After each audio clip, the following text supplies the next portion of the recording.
Welcome to MLS English Podcast, the show where English learning meets mindset growth. Whether you're here to boost your vocabulary, speak with confidence, or build a strong, unstoppable mindset, you're in the perfect place. Get ready for powerful tips, real conversations, and high energy that will move you forward. This is more than just a podcast. This is your new routine for success.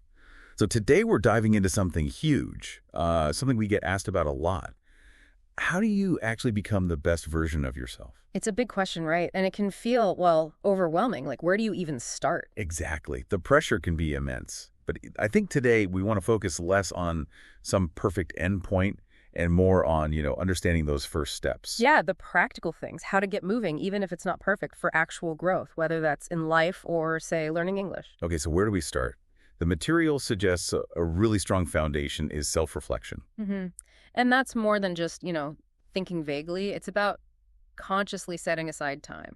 To really understand yourself, right? Asking those deeper questions like, am I actually happy with how I'm living? Or what's really stopping me? What are those patterns holding me back? And there's actual research on this, isn't there? Like from Harvard. Yeah, exactly. It shows people who regularly reflect, who really think about their actions, tend to make better decisions down the line. Why is that, though?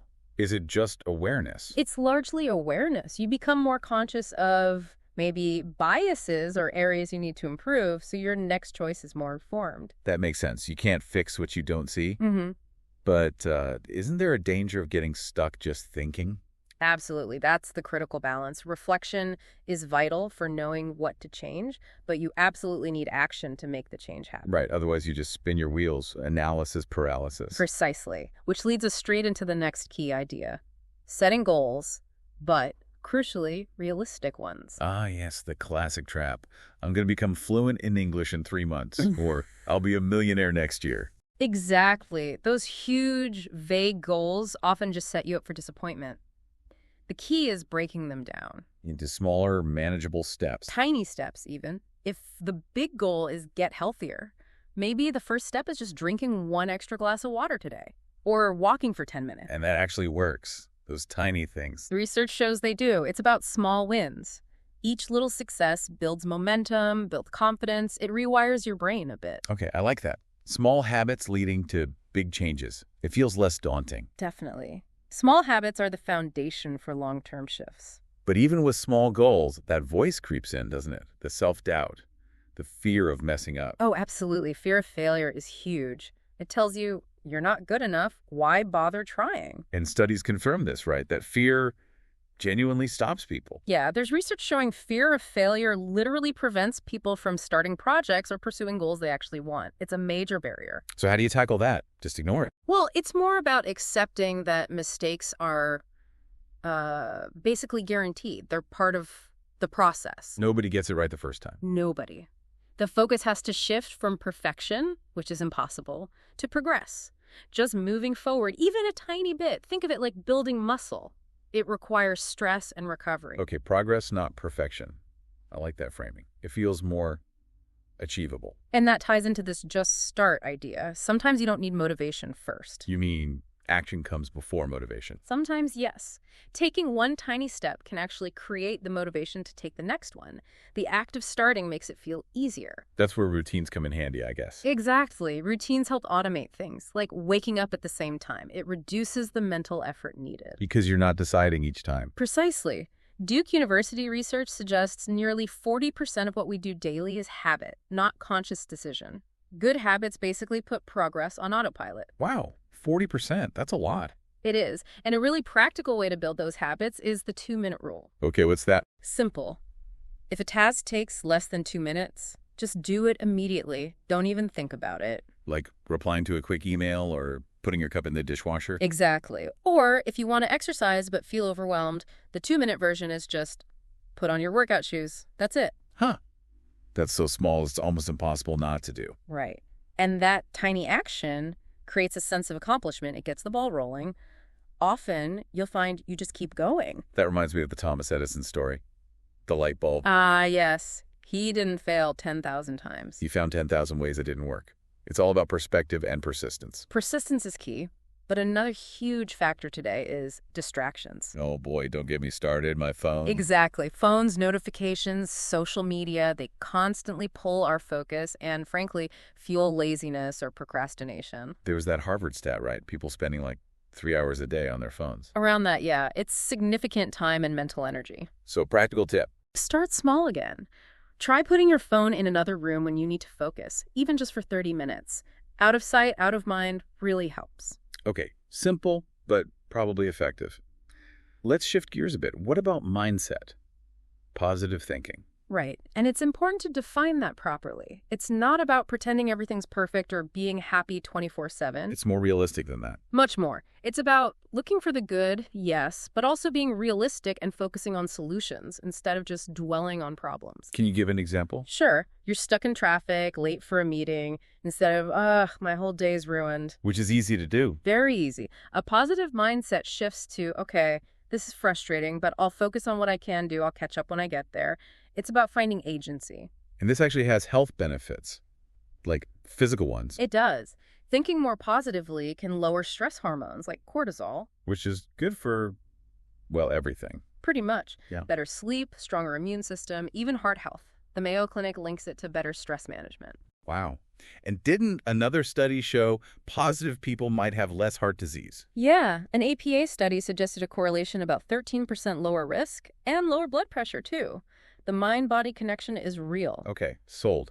How do we actually do it? How do we cultivate that positivity? One really effective tool is a gratitude journal. Sounds simple, maybe even cheesy to some. But it works. It really can.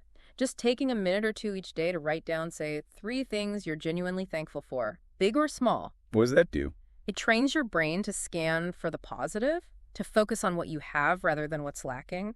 It shifts your default perspective over time. Okay, that makes sense. What else? Positive self-talk is another big one, consciously changing that internal script. So instead of, I'm terrible at this English pronunciation. Maybe try, okay, this is tricky, but I'm practicing and getting better step by step, or I can handle this moment. Your body actually responds to those words. Interesting. And visualization. I've heard about that. Yeah, that's a powerful technique too. Closing your eyes, vividly picturing yourself achieving your goal. Like imagining yourself speaking English confidently in a meeting. Exactly. Research suggests it does more than just motivate you. It actually activates similar brain pathways as doing the thing. Oh, so your brain starts to believe it's possible. Essentially, yes, it makes the goal feel more attainable and strengthens your resolve. But we need to be careful about, like, toxic positivity, right? Just slapping a smile on everything. Absolutely crucial distinction. Healthy positivity isn't denial. It's not saying everything's fine when it clearly isn't. So what is it then? It's having the resilience to face challenges, the belief you can work through difficulties, the focus on solutions. It's realistic optimism, not blind faith. Got it. That feels much more grounded. And this connects to who we surround ourselves with, too. Massively. The people around you have a huge influence on your mindset, your energy, your motivation. That saying, you're the average of the 5 people you spend the most time with. There's a lot of truth to that. Energy and attitudes are contagious. So choose your influences wisely. And try to be a positive influence yourself, I suppose. Exactly. It's a two-way street. Creating a positive environment benefits everyone. Okay, so we've covered reflection, goals, resilience, positivity. What about the long haul? Continuous learning. Yeah, because becoming your best self isn't a destination you just arrive at, right? It's an ongoing journey. And a key part of that is having a growth mindset. Can you unpack that a bit? Sure. A growth mindset, a term really popularized by Carol Dweck at Stanford, is the fundamental belief that your abilities, your intelligence, your skills aren't fixed. They're not set in stone. Exactly. You believe they can be developed through dedication, hard work, learning from mistakes, and persistence. It's the opposite of a fixed mindset, which says you're either good at something or you're not. And Dweck's research showed this makes a real difference. A huge difference. People with a growth mindset tend to embrace challenges because they see them as opportunities to learn and get stronger. And there are other benefits too, right? Like happiness and keeping your mind sharp. Yes. Studies link continuous learning to greater happiness and reduced risk of cognitive decline later in life. It keeps your brain active and engaged. So how do we put this into practice? If I want to develop a growth mindset, Well, first, start seeing challenges differently. Not as threats, but as interesting problems or puzzles. That tricky English grammar point. It's a puzzle to solve, not proof you're bad at English. Reframe it. Reframe it. And embrace mistakes. Don't shy away from them. They're evidence you're trying, pushing your boundaries. Instead of thinking, I can't do this, ask. Ask, okay, what can I do to get better at this? Or what strategy haven't I tried yet? Focus on action and learning. And effort plays a big role here. Effort is everything. It's like watering a plant essential for growth. Persistence, too. It's like climbing a mountain, one steady step at a time. No magic shortcuts. Shortcuts might seem appealing, but they don't build deep skills or resilience. The journey, the effort itself is where the real growth happens. Patience is part of that. Patience. Something we all struggle with sometimes. We do. But it teaches you to value the process, to understand that significant growth takes time. Like a tree growing. Mistakes are just fertilizer. Huh. I like that analogy. Mm-hmm. Okay, what about feedback? That can feel personal. It can, but with a growth mindset, feedback isn't criticism, it's valuable data. It's information you can use to improve. So instead of getting defensive, you ask. What can I learn from this? How can this help me get better? It becomes a tool, not an attack. Any practical tips for building this mindset muscle? Definitely. Try deliberately doing something new or challenging each month. Ask more questions instead of making negative statements. Keep a learning journal. Just note down one thing you learned each day. It helps you see your progress. And remember that idea. Failure is feedback. Always. It's not the end. It's just a signpost showing you a better way forward. Wow, okay. We've really unpacked a lot today. From self-reflection and setting those small, achievable goals. Right, through building resilience, tackling that fear of failure, the power of just starting and managing distractions. To cultivating that realistic, positive mindset with things like gratitude and visualization and understanding the impact of your environment. And finally, really diving into that continuous learning journey with a growth mindset, seeing effort, persistence, and feedback as your allies. It really hammers home that small, consistent changes add up to something big over time. They really do. So maybe some questions for you, the listener, to reflect on. What's one new thing, maybe even a small insight you've learned recently? Or thinking about habits. What's just one tiny change, maybe even a 2-minute one, you could make to your daily routine starting now? And considering failure as feedback, think back to a challenge you faced. How might looking at it through that lens change how you view it now? And finally, looking ahead, what's one concrete step, however small, you'll take this week to actively nurture your own growth mindset? And hey, we put together a free PDF with some extra tips and resources on all this. You can grab it by clicking the link in the description. Just make a copy for yourself. Yeah, check it out and maybe even let us know how you're putting some of this into practice. That's a wrap for today's episode on MLS English Podcast. If you enjoyed it, make sure to subscribe, leave us a review, and share this episode with someone who's serious about growing in English and in life. Keep practicing, keep pushing, and we'll see you in the next one. Let's grow together.